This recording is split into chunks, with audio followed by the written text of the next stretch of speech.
Well, what is going on, boys and girls? Welcome back to another video on the channel, a video that I've been putting off for way longer than needed.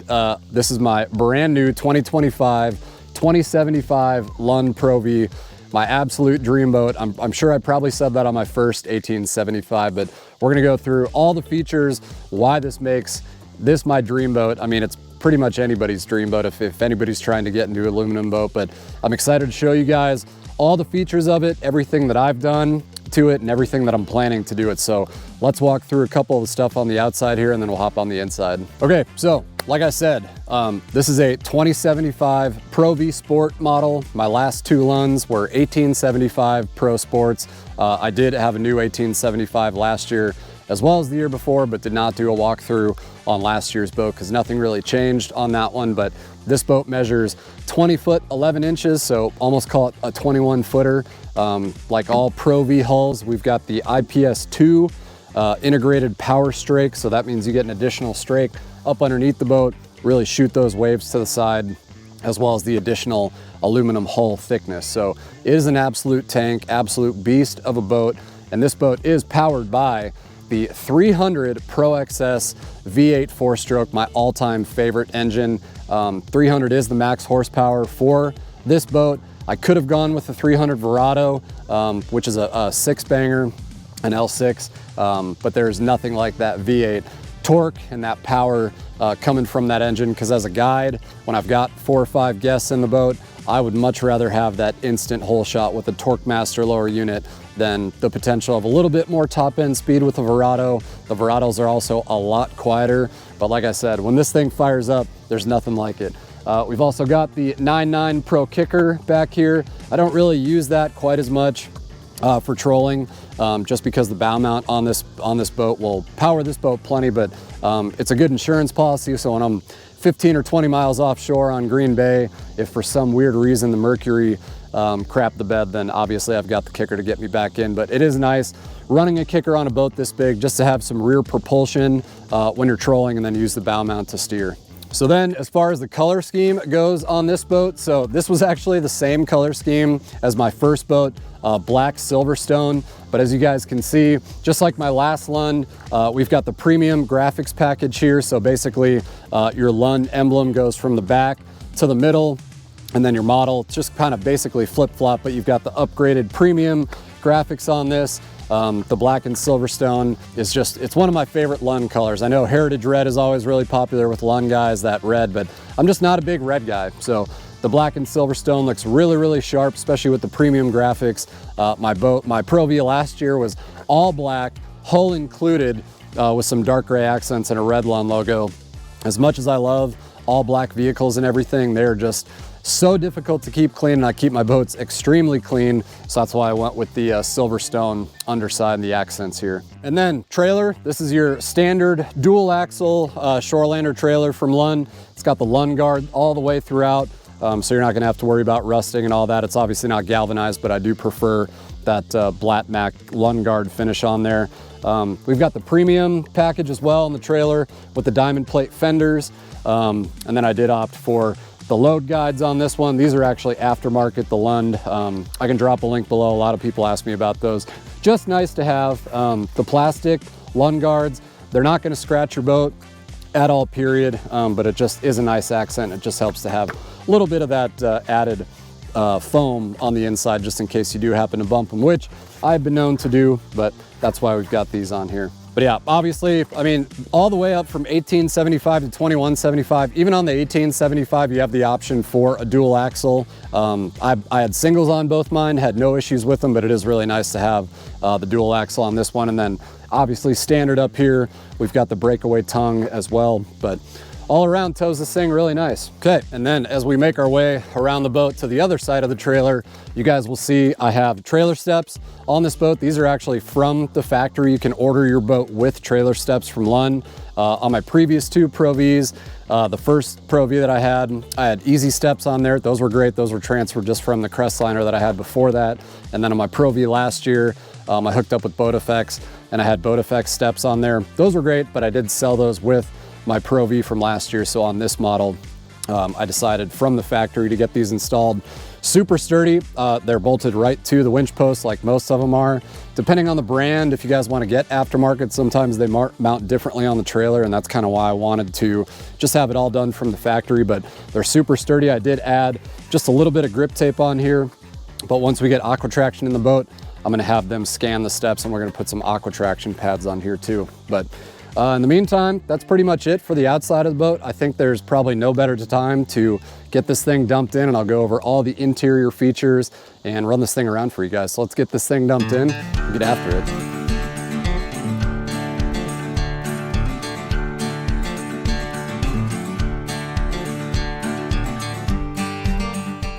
Certainly, we cannot forget, this is the best part.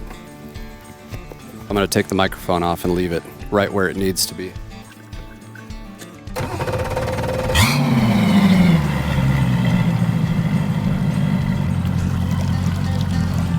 Never gets old, folks. Never gets old.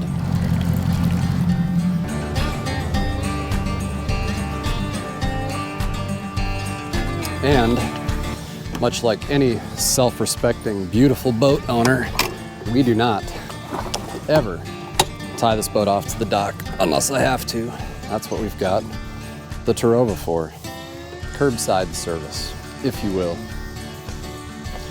That's how it's done. Camera guy, why don't you hop in the boat? Okay, that's it, Grant. I'll throw you the remote. Just let me know how the fishing was. Bye. There's just nothing better than just pulling up to the dock, get your little boat pulled over to you, my nice little RC boat, bring it in. Got to be good with the remote. She never has to even so much as see the dock. All right, well, let's get in the cockpit here and buzz around and kind of talk about a couple things. So I guess first things first, at the helm here on this boat, this is actually the first Lund that I've owned here in the last 3 years that has the DTS throttle, the digital situation. It is super freaking sweet. I was actually kind of nervous about it. I ran an electronic session with a client of mine a couple of years ago that had DTS, and I about threw him off the boat. It is super, super sensitive, but it is instantaneous, no lag or delay or anything, and the shifting is ultra smooth.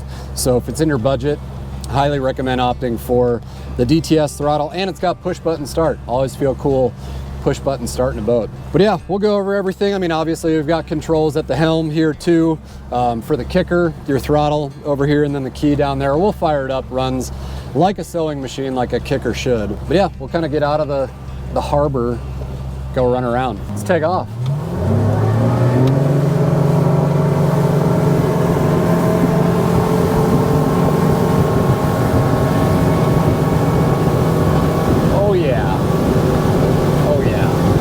Talk about top end on the 300. Right now we're not even maxed out. We're about 55 miles an hour. So I've got a little bit more room to go as far as the top end. We could probably see high 50s, close to 60 on a light load. Do I need to go that fast? Absolutely not, but it is definitely nice. But like I said, as we're kind of setting her down here, that I didn't even take off quite as fast as I could. We'll do another little quick clip where I really punch that, but the Torque Master lower unit on these Pro XS V8 engines is absolutely insane how quick you're up and out of the hole. I mean, it's like 1 second at best. But in the meantime here, while we just kind of float around, we'll go over all of the interior features. We'll kind of start from the back here. So starting at the back of the boat, you guys probably will remember from 2023, or at least maybe my walkthrough video, my 1875. In 2023, they basically redesigned almost the entirety of the inside of the boat here. Starting with the rear deck, we've got the standard jump seats, which I'm pretty sure were only available before on the Impacts and the Tyes. It's really nice not having to have those extra seats back here. Granted, the 2075 cockpit is absolutely massive back here, so it is feasible to have 2 separate seats here and sit people in the rear jump seats here. But you know, when we're fishing and stuff, when I've got clients or guests in the boat, it's just nice for the rides to be able to flip those jump seats up, and then when it's fishing time, flip them down. Then you get up on your big rear casting deck here, and then right below my feet, we've got a 31-gallon, 44-inch live well here. It's usually got a divider in there. I leave it out. And seeing as how this is a tournament boat, we've got the flow right system in here with pump out and recirc. The boat also has a, well, we'll call it a hole up underneath the hull there that's got high-speed pickup. So you can open up the high-speed pickup line when you're running from spot to spot, and it's constantly pumping fresh water in there. But otherwise, we've got stainless steel cup holders, little cubby, tool spots back here. On all three of my Pro Vs, I did opt for the optional wash down system. So this is super nice, especially for me, somebody that likes to keep their boat clean. Somebody spills a coffee or a beer or night crawler stuff, you can just hose that right out. So that is a really nice feature to have. Obviously, if it's in the budget, I highly recommend it. And then from there, as far as like family stuff and just from a safety aspect, especially up on the Great Lakes where you're required to have a boarding ladder, we've got a 4-step telescoping ladder that just flips down into the water. And then when you're all done, you just stitch that up like that, hideaway. So it's one less thing for the net to get caught on, because I typically will net fish on this side of the boat. Which is opposite. A lot of guys net fish on that side, but I don't like to do it, especially if we've got the kicker down. Less things for that to get hung up on. We've got step pads on the gunnels in the back and the front, but at some point here soon, I've got the Aquatraction all laid out and ready to go. I just need the time to have that installed. So that is one thing that my last 2 boats have had, obviously, that I will have on this boat, is full Aquatraction in the entirety of the gunnels and the floor and the bow as well.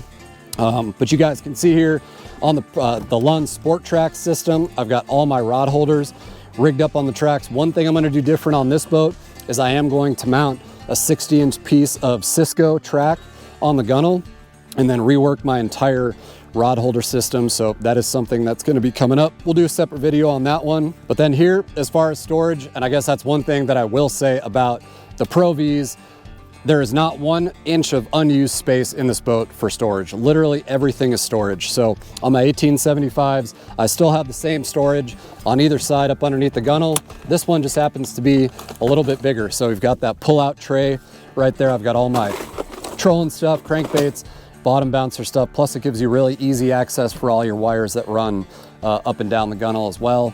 And then over on this side, this is just your port side storage, which I use for my long trolling rods. So you can fit on the 2075 up to 10-foot rods on this rod storage side. So like I said, I've got all my long trolling rods in there, but if you guys want, you can use that just for general storage. But this one is like twice the size from my 1875. So it's nice to have those to get the rods out of the way, especially the long ones. And then on the floor, up underneath here, this is a panel that comes out. So it's got both my starting battery, which all of my batteries on this new boat are MillerTech lithium. Shout out to those guys for hooking me up and rigging this boat out just like I want it with all my lithiums. But I've got my starting battery as well as my 125 amp hour MillerTech electronics house battery. So all my electronics and both live scopes are rigged up to that one right there.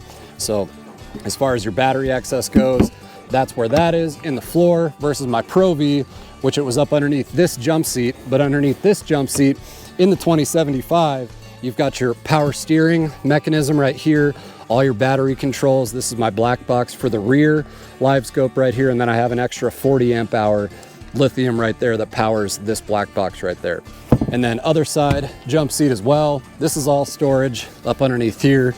That's just where I keep all my planer boards and stuff for general cleaning supplies. But it's always nice to have all of this extra storage back here.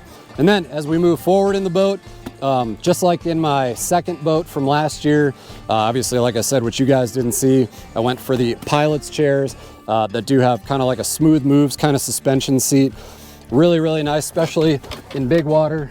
Lumbar saver, as I call it, but it's got a weight adjustment on both sides so you can make it less bouncy or more bouncy. But in the glove box, we have the glove box where you could literally lose everything. Giant, super deep glove box in there just for whatever you got to throw in there. And then if I move my net here up underneath, these storage drawers, super nice. This is where I keep all my 3700 boxes, most of them. So it is super, super nice to have that for all your tackle and whatnot. At the helm here, My office, for the most part, well, my office is all over the boat, but when I'm driving the boat, so we have basically the same setup that I've had for almost every boat. I've pretty much copied and pasted my setup for every Lund that I've had. So I've got two 12-inch EchoMap units mounted here, and on this boat I mounted this one on the right side on a fin gear mount just to bring it up a little bit. I know it seems excessive, like I can't see, but I promise you, you definitely can see. So I've got everything there. We've just got standard gauges on this one, only because my engine has Vessel View Mobile, which has now been rebranded and renamed. I forget what it's actually called now, but I don't need an hour meter readout at the helm here because I can just get on my phone and see what's going on with the engine. But other than that, standard Rockford Fosgate stereo. We've got two 6-inch kickers up here and then two 4s up in the bow. Just another little personal glove box. That's kind of where I keep all my sun gaiters and all that good stuff. And then a nice little dash area here. We've got power pretty much everywhere. So we've got USB-C and USB right here. Then your standard switch panel here. It's got another 12-volt outlet there. Cup holder, a little nice cubby along here. Then obviously we've got the DTS control here with push button start. Always kind of fun. So keys just got to be on to engage that. But then another standard feature also on the switch panel here that you'll notice that Lund integrated in 2023 when they refreshed everything. Standard LED strips from front to back. So obviously it's going to be a little hard to tell in the daytime, but it's got a dimmer switch. So you're going to need it because these suckers at night are super bright. I don't really use LED lights or fish at night that much at all, but they are super nice to have when you need them. And then above the switch panel over here on the driver's side, an option that you can add wireless phone charger. So that's really nice to have. I mean, obviously it charges it pretty nice, but it is a super secure place to keep your phone. And then as another option, you can add one on the passenger side as well. So build it out how you want it. Cup holder, a little nice cubby along here. Then obviously we've got the DTS control here with push button start. Always kind of fun. So keys just got to be on to engage that, but that's pretty much it back here. I mean, as far as my rear live scope that I've got mounted, obviously, like you guys probably know, all sea light everything when it pertains to my live scope setup. So I've got the rear live scope set up on the track on a Superior Fishing Products track mount right there. Super sturdy, nice and solid. And then we just lay the pole right on the floor here. So like I said, that's pretty much it. Oh, obviously, nice little feature to have. Lund always will give you a little hook holder right there, kind of like an aqua traction type material. Not super important, but it is convenient when you're running a rear live scope. That transducer cable can just run right in there and stay out of the way. So from there, we'll move to the front, the dance floor, as I call it. Nice big front deck on the 2075.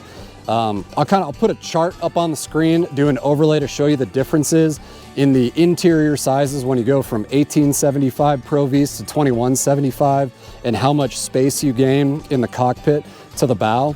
So right now, as a 2075 stands, if I were to upgrade to a 2175, you would gain one more foot of front deck space, but the back cockpit remains the same. So like I said, you guys will be able to see that overlay up there. But in the meantime, we'll just kind of go over all the features on the bow here. But I guess I spoke a little too soon. As we make our way to the front, we will go over the 15 rod storage box here in the middle. Super nice. I mean, I'm pretty sure you can fit from the top 8-footers on the top, 7.5, and then 7 as they go down in tiers. I'm not exactly sure. Don't quote me on that. Once I find the specs, like I said, I'll overlay them on the screen. But from the factory as well, I did order the 5-bank Minn Kota Precision charger that's also mounted down there. And then up underneath that tray right there is where my deep cycle batteries are. 3 for a 36-volt system on my Minn Kota Tarova Quest. So all that stuff is accessible up underneath the rod locker there. But then moving up front, once again here, as far as the storage goes, on the port side here, we've got your onboard cooler, insulated cooler. That holds ice really well, so it's always nice to be able to put a bunch of ice and drinks and snacks and stuff in there without having a separate cooler on board. Granted, there obviously is enough room, but it's always nice to have that. And then on the starboard side, this is your front 14-gallon front live well. I've plugged this off and I just use this for storage here because I am seldom ever going to put fish up here when we've got that 31-gallon in the back. So It's nice to have that extra storage there. Then up in front of the console, we've got this your standard, that's where all your fuses are and all that stuff. Obviously we've got some wires flailing all over the place because I've been doing some different rigging lately. So that's where all that's accessible from. And then huge front storage compartments on the port and starboard side as well. So one side I've got kind of my pertinence, some fenders in there, just whatever you want to throw. And then I've got plastics, my trolling motor pedal, just whatever you want to throw in here. You can put a small child in there if you really want to. There's a lot of space. And then something new that they've integrated from the 2075 and 2175. If you guys are Ultrex guys, they have put a recessed foot pedal tray in here as well.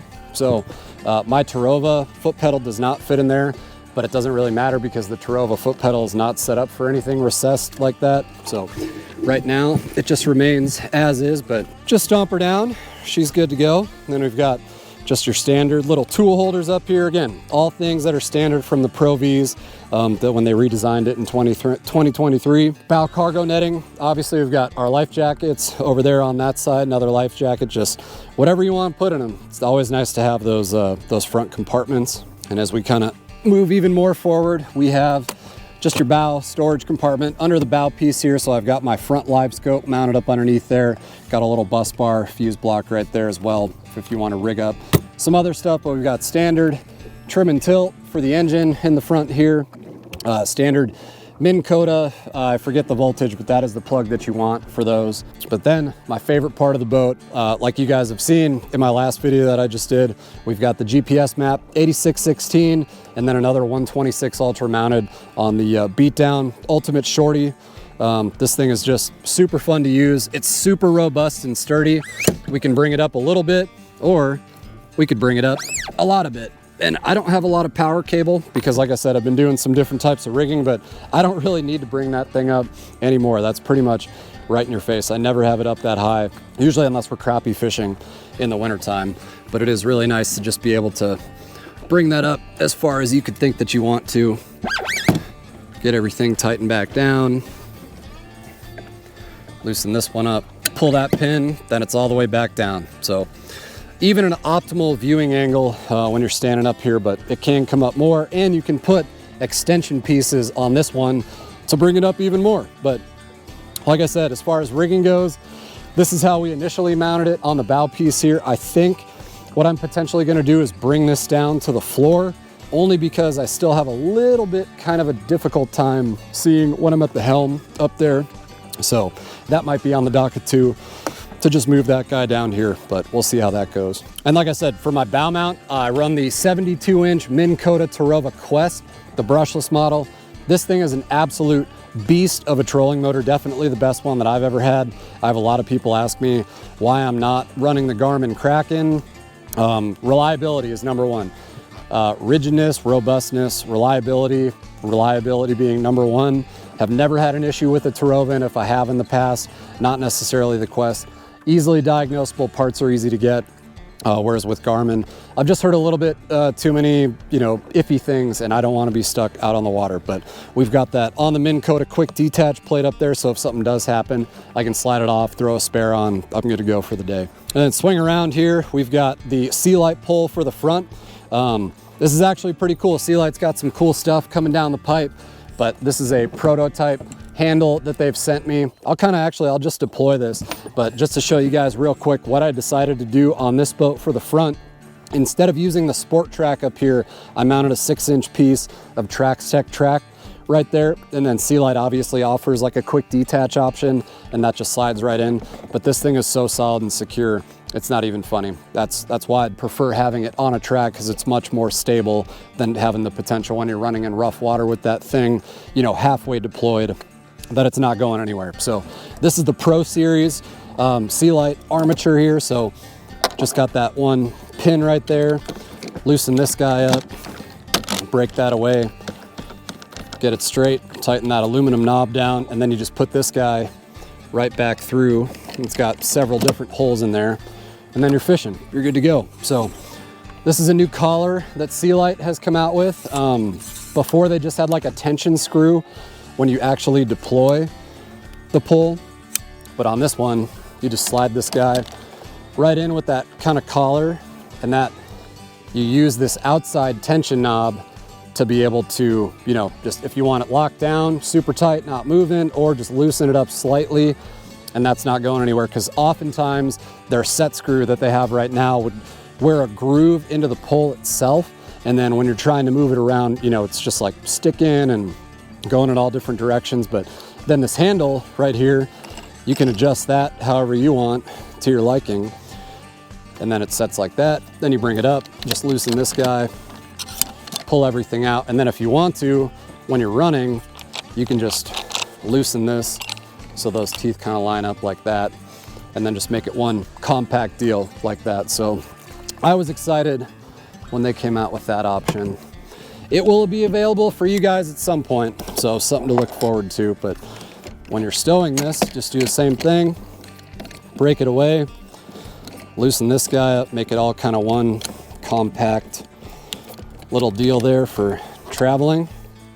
And then obviously if you've got to put your cover on, we just take these end caps off of the track, loosen these knobs up, slide the sucker out, put it on the floor, then you're good to go. But really that's about it. I mean, again, on the Lund Sport Track system, you can put just about anything you want on there. So for traveling, when we're going from spot to spot, I've just got 3-banger rod holders on both sides. It's always nice to have them up and out of the way and stuff, but you can put just about whatever you want on here. But guys, that's pretty much it. This is literally my dream boat. You know, I mean, obviously budget plays a big factor into a lot of stuff.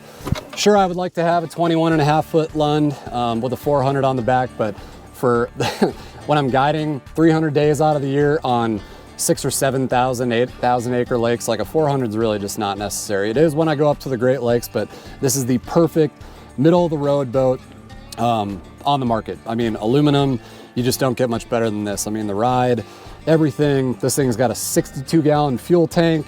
So like I said, tournament boat, core fishing boat, but it works amazing for, you know, the fish and ski aspect as well. There's a ski pylon base back there. Pulls great for the kids on the tube, but it's just incredible. Plus, like I said, you get the 300 V8, and this thing is just so fun to drive. Absolute dream boat.